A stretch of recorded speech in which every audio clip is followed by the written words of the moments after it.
Atos 4:31. E quando terminaram de orar, o lugar em que estavam reunidos tremeu. Todos ficaram cheios do Espírito Santo e passaram a anunciar com coragem a palavra de Deus. Um filósofo italiano chamado Giordano Bruno dizia que, abre aspas, todo homem é triste quando pensa. Todo homem é triste quando pensa. E eu confesso a você que eu fiquei triste ao pensar nos dados de uma estatística que foi publicada no Jornal Batista de alguns anos. A estatística diz o seguinte, vê se você acompanha. Você lembra que o primeiro missionário americano enviado ao Brasil, falando do Brasil Batista, que é o que nós conhecemos, mas outros chegaram também antes até, em 1881 chegou o primeiro casal, os dois primeiros casais missionários. Então, entre 1881 e 1891, portanto, num espaço de 10 anos, cada crente salvo aqui em nosso país conduziu a Cristo 62 novos crentes. Anota aí. Em 10 anos, de 881 a 891, cada crente levou a Cristo, quanto? 62 novos crentes. Aí você vai ver que vai caindo. Entre 1891 e 1901, essa proporção caiu de 62 para 7,13. Já houve uma queda considerável de 1891 para 1901. Entre 1901 e 1911, a proporção foi de um crente ganhando 4,6 pessoas para Cristo. Entre 1911 e 1921, caiu para 1,92. Entre 1921 e 1931, a proporção foi de um crente ganhando 1,4. Quase um crente ganhando o outro. 1,5. E entre 1931 e 1941, tudo em 10 anos, né? Tudo em décadas, a proporção foi de um crente ganhando 1,3. Agora preste atenção nessa queda. A partir de 1941, iniciou-se o terrível decréscimo, sendo necessários, a inversão foi total, sendo necessários 27 crentes para se ganhar mais um. 27 crentes para ganhar um não crente para Cristo. Isso foi em 1941. Vamos subindo. Em 1989, 89 você já era nascido, né? Teriam sido necessários 212 crentes para se ganhar um novo convertido. 212 crentes para ganhar um novo crente. O que há de errado conosco, meus queridos irmãos? Por que nossos esforços nos oferecem tão poucos resultados? Você já pensou quais são os inimigos da evangelização? Tem muitos. Quando eu digo evangelização, estou falando também em missões, porque uma coisa está ligada à outra. Evangelizar é missões, missões é fazer evangelismo em todo lugar. Então, há muitos inimigos da evangelização, muitos inimigos da obra missionária. Mas à primeira vista, olhando assim superficialmente, nós podemos identificar alguns inimigos rapidinho. Por exemplo, o raquitismo espiritual de alguns crentes. Vamos chamar assim, o nanocristianismo de algumas pessoas. O materialismo de outros tantos. Nossas igrejas estão entulhadas de crentes materialistas, que vivem para a matéria. A verdade é essa. Somado a isso, nós temos também o grande número crescente de analfabetos bíblicos. Pessoas que não sabem a diferença entre Velho e Novo Testamento, por exemplo. Então, me parece que os nossos insucessos na tarefa da evangelização e no cumprimento da obra missionária, esses insucessos devem ser analisados não tanto do ponto de vista estatístico, eu comecei falando de estatística, mas é mais do ponto de vista bíblico. Ou seja, como recuperar a motivação que nos leve a evangelizar mais, que nos leve a investir mais na obra missionária. Como renovar o entusiasmo para com a evangelização. Examinando as igrejas primitivas, as igrejas de Atos, como a igreja de Jerusalém, Filipos, Corinto, Tessalônica, né? Éfeso, examinando essas igrejas, as 7 igrejas da Ásia, nós descobriremos que o segredo do sucesso dos apóstolos e daqueles primeiros crentes não estava no método. O método que eles utilizavam para comunicar o evangelho era importante? Era. Mas o sucesso não estava no método. Veja só, eles não tinham os recursos de que dispomos hoje. Por exemplo, eles tinham serviço de som excelente, que podia ouvir lá do outro lado da rua? Não tinham. Não tinham. Eles tinham Kombi, onde pudessem encher a Kombi de gente e sair para evangelizar numa praça da cidade? Não tinham Kombi. Eles tinham rádio, por cujas ondas poderiam enviar a mensagem do evangelho? Não tinham. Eles tinham outdoor, onde pudessem expor a mensagem para que lesse quem correndo passasse? Também não tinham outdoor. Telefone. Eles evangelizavam por telefone. Não tinham telefone. Televisão. Programa de televisão é que é o segredo. Eles não tinham. Bíblia impressa. Nem isso eles tinham. Mas Novo Testamento e folheto, isso eles tinham, não tinham? Também não. Mas e o Google? E o YouTube? Rapaz, isso é coisa de anteontem para cá. É nisso que está o milagre. Mesmo não tendo nenhum dos recursos com os quais nós contamos hoje, aqueles irmãos revolucionaram o mundo. E como é que se explica isso? Como é que se explica alguém sem os recursos que nós temos hoje, recursos financeiros, recursos tecnológicos, ainda assim impactaram o Império Romano por inteiro? Algumas dicas. Dicas do próprio Novo Testamento. Em primeiro lugar, analisando o Novo Testamento, nós veremos que a motivação missionária sempre deriva da comunhão com Deus. Eu diria até que a maior motivação missionária é aquela que deriva da nossa comunhão com Deus. E não há dúvida de que os apóstolos estavam em permanente comunhão com Deus, em comunhão diária com o Senhor dessa obra. Veja o nosso texto, diz que eles estavam unidos, orando, tanto que tremeu o lugar.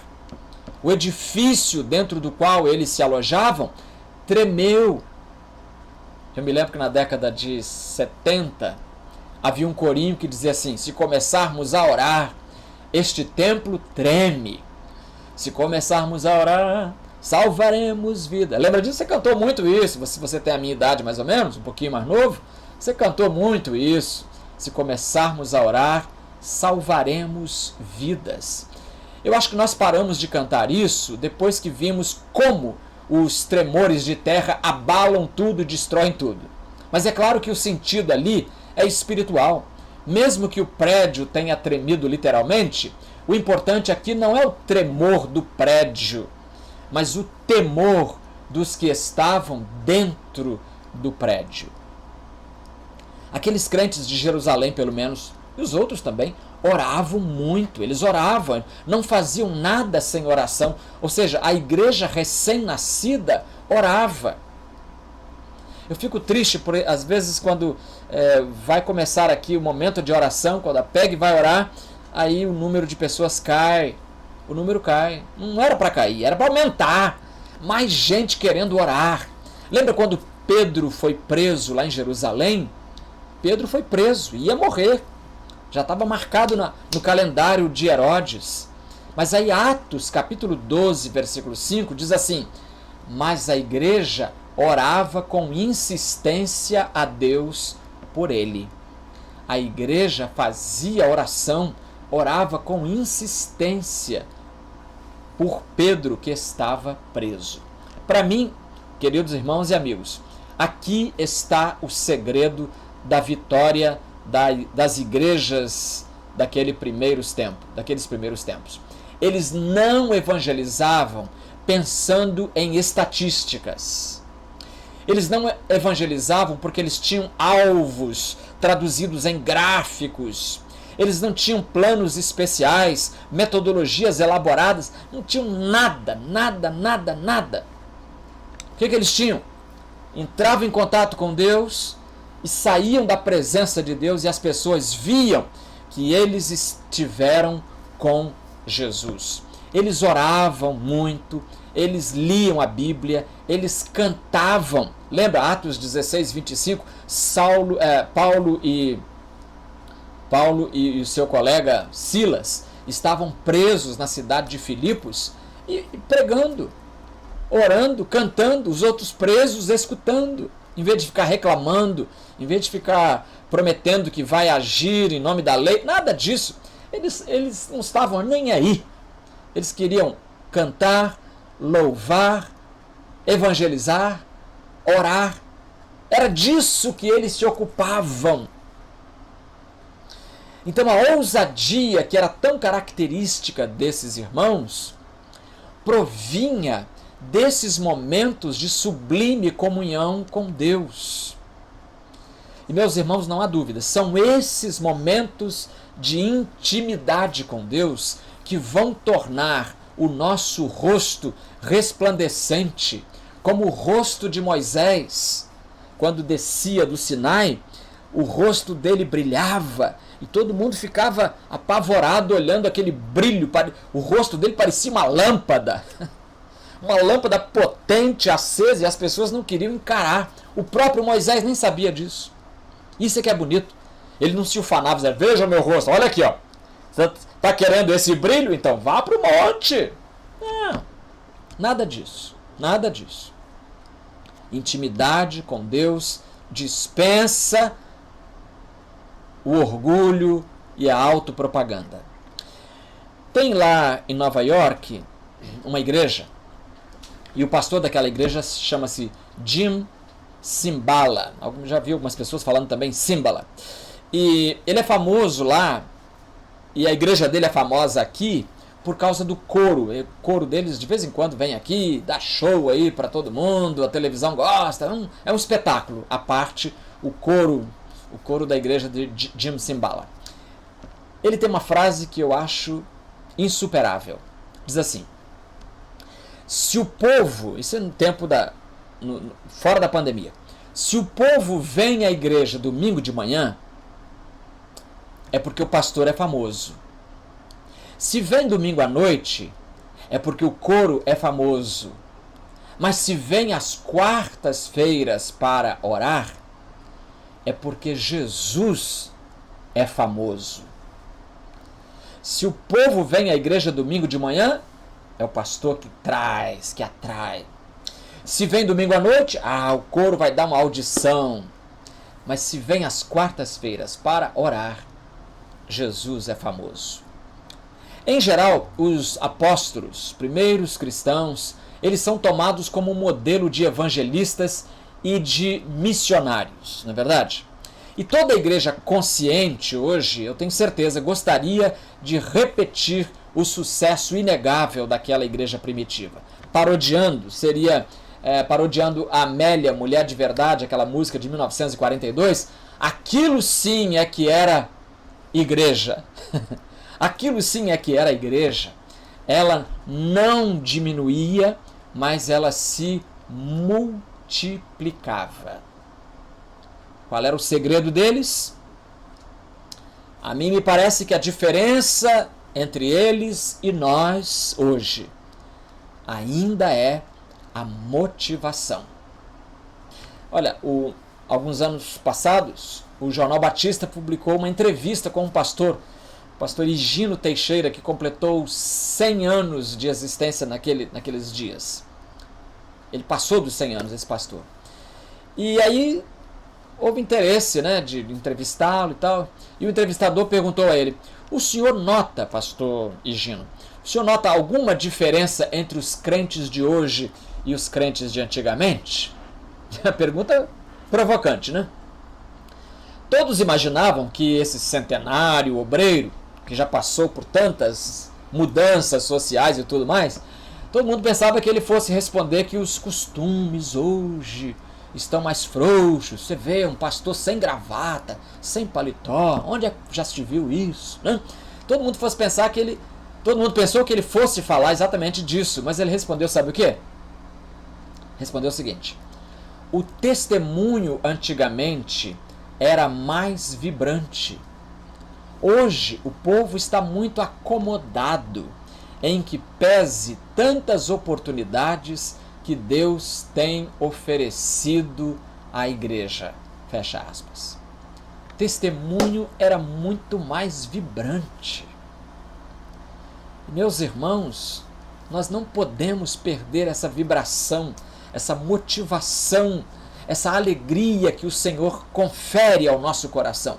Porque se nós perdemos isso, se nós perdemos essa paixão do primeiro amor, o que vai acontecer? Nós falaremos de Jesus como se falasse de uma opção política, de uma opção filosófica, como se fosse uma teoria econômica. Para com isso. Jesus é uma pessoa viva que injeta vida na gente. E mesmo que a gente esteja doente, desempregado, sem dinheiro, sem felicidade humana cercando a gente ainda conserva a alegria de saber que Jesus está cuidando de nós. Então, em primeiro lugar, a motivação missionária deriva da comunhão que nós temos com Deus. Você está perdendo a motivação? Ir à igreja para você, foi até bom que a pandemia apareceu, né, para você parar de ir à igreja, porque ir à igreja estava se tornando um hábito. Então, está na hora de você grudar no Senhor e dizer para Ele: Senhor, eu não quero viver essa vida de rotina fria, mecânica, né? Eu quero que Tu injetes em mim a vida de Jesus Cristo. Em segundo lugar, a motivação missionária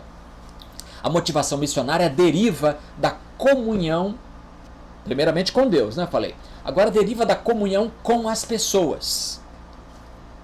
Com as pessoas. Nós não podemos esquecer quem está ao nosso lado.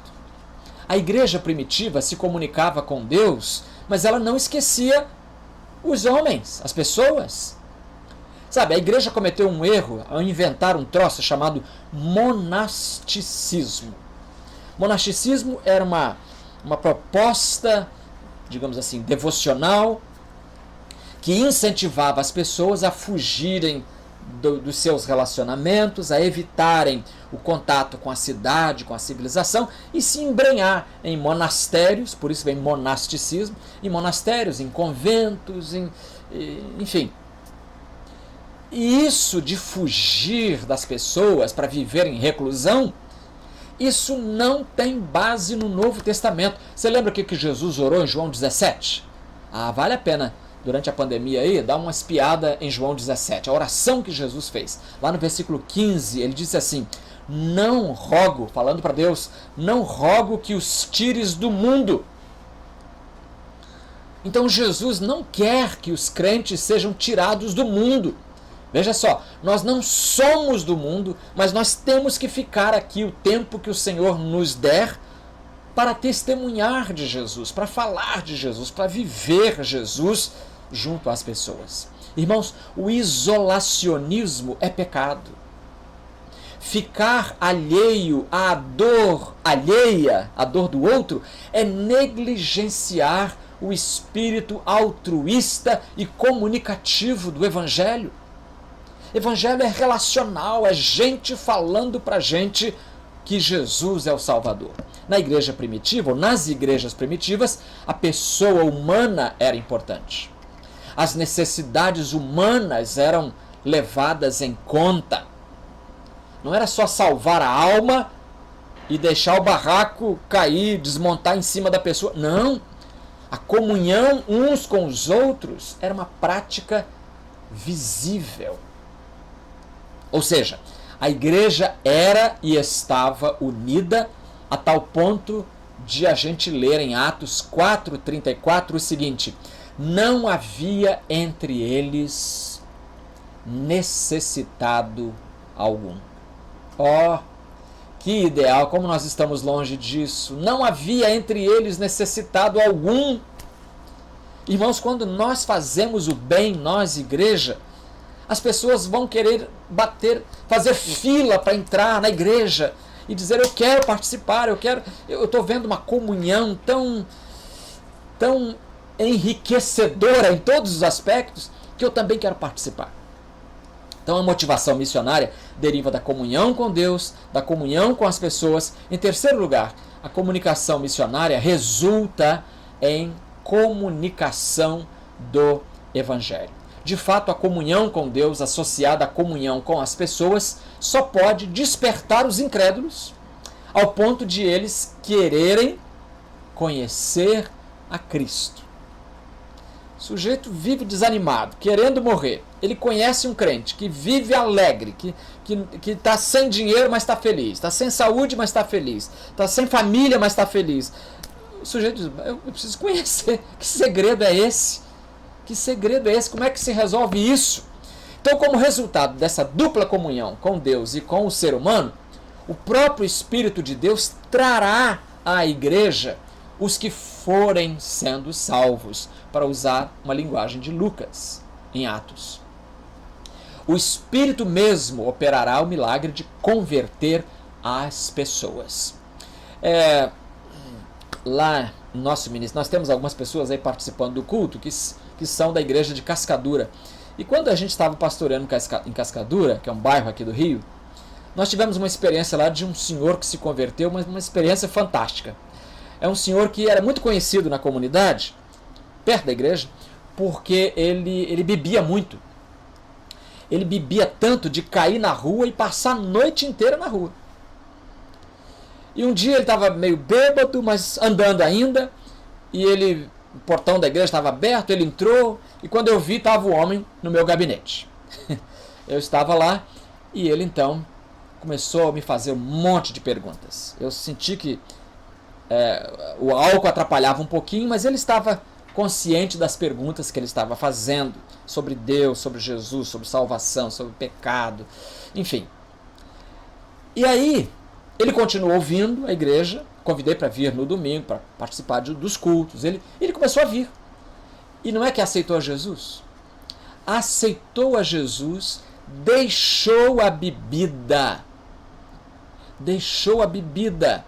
E a mudança foi tão extraordinária que todo o bairro inteiro se perguntava: mas como foi possível acontecer isso?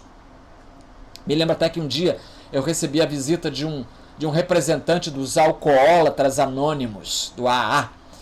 E ele, todo solene, o homem falou: eu vim aqui para perguntar como foi que vocês conseguiram isso. Isso o quê? Oh, não, o fulano. Nós vínhamos tentando de tudo no AA. Qual foi a fórmula que vocês usaram para mudar o homem desse jeito? Meus irmãos, eu ri como estou rindo agora, e respondi, é um riso sério, você sabe o que é? Eu respondi e disse: meu amigo, meu senhor, a fórmula tem 5 letras apenas. J-E-S-U-S. Jesus. Jesus. Evangelização sem comunhão com Deus é ativismo inútil. Evangelização sem comunhão com os homens é marketing vazio. Mas por fim, eu preciso terminar lembrando a você que a motivação missionária resultará em crescimento numérico. numérico. O número acompanha também, a quantidade acompanha a qualidade. Quer dizer que a evangelização produz crescimento genuíno. E olha, o adjetivo genuíno aqui não entrou por acaso. Estou dizendo essa palavra porque é um adjetivo extremamente importante junto da palavra crescimento. De novo, a evangelização produz crescimento genuíno. Por quê? Porque não adianta a igreja se expandir apenas com pessoas, ter membros de outras igrejas é muito bom, mas o melhor é discipular, ou seja, ensinar a Bíblia, batizar e integrar esses novos crentes. Construir templos é muito bom, mas evangelizar é melhor. Uma vez um missionário veio à nossa igreja, aqui na primeira igreja do Rio, e ele veio e disse, nós estamos construindo um templo lá, uma cidade pequena, e o templo era o maior edifício da cidade, e era muito caro construir ali, porque era uma região de gente rica. E eu falei, pastor, mas você está construindo o templo antes de construir a igreja? Primeiro evangeliza, primeiro ganha as pessoas para Cristo, e aí depois é que o templo vai ser a consequência do crescimento numérico da igreja. Então, construir templos é bom, mas evangelizar é melhor. Ter música de qualidade na igreja é bom? Eu que diga, muito bom pertencer à primeira igreja, pertencer à igreja onde a música é esmerada. Mas evangelizar é ainda mais necessário. Tanto é assim que, com todo respeito, eu vou trazer para você uma frase de Howard Butt Jr. Ele faz uma denúncia. Diz assim, olha, qualquer cristão, seja qual for a vocação dele, que não esteja ativamente empenhado na tarefa de comunicar a mensagem de Cristo aos outros, quebrou o seu contrato de trabalho. Ele está em greve com Deus. Não sei se você percebeu a profundidade da denúncia de Howard Butt Jr. Qualquer cristão, seja qual for a sua vocação, que não esteja ativamente empenhado na tarefa de comunicar a mensagem de Cristo aos outros, quebrou o seu contrato de trabalho. Ele está em greve contra Deus. Será que eu estou dizendo então? Será que Howard Butt está dizendo que nós devemos não ter mais música na igreja, mandar todos os instrumentistas, porque... Não, nós estamos dizendo que o instrumentista deve colocar o seu instrumento a serviço da evangelização e da obra missionária. Aí sim, é o instrumento sendo um instrumento de evangelização. Esse é o ideal.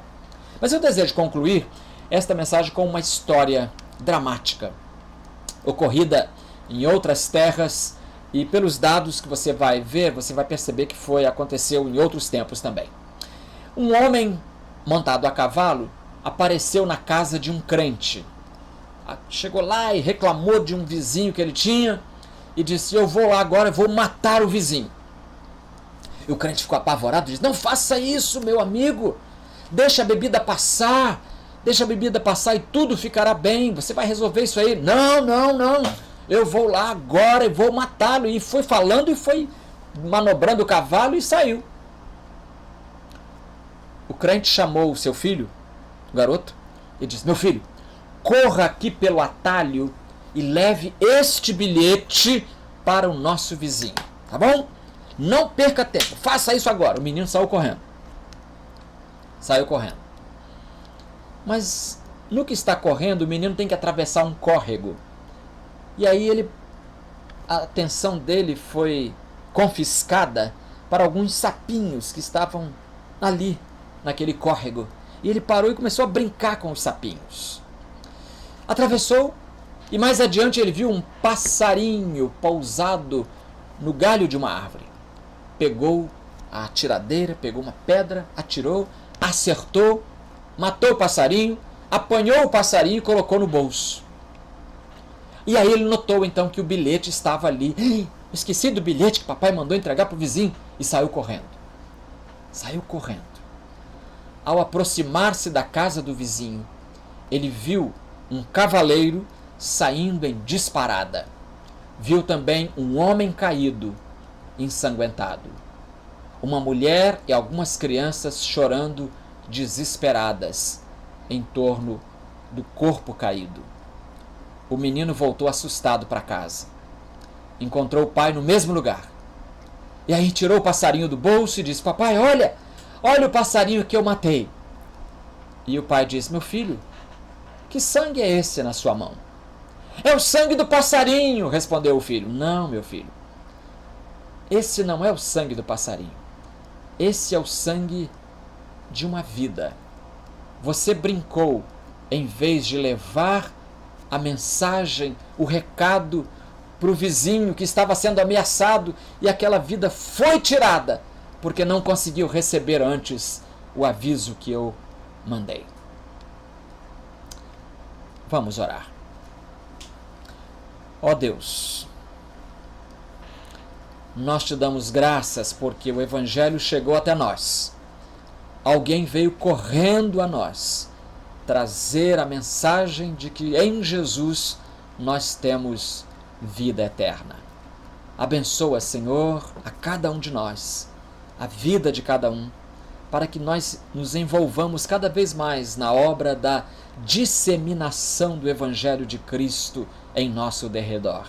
É a nossa oração em nome de Jesus.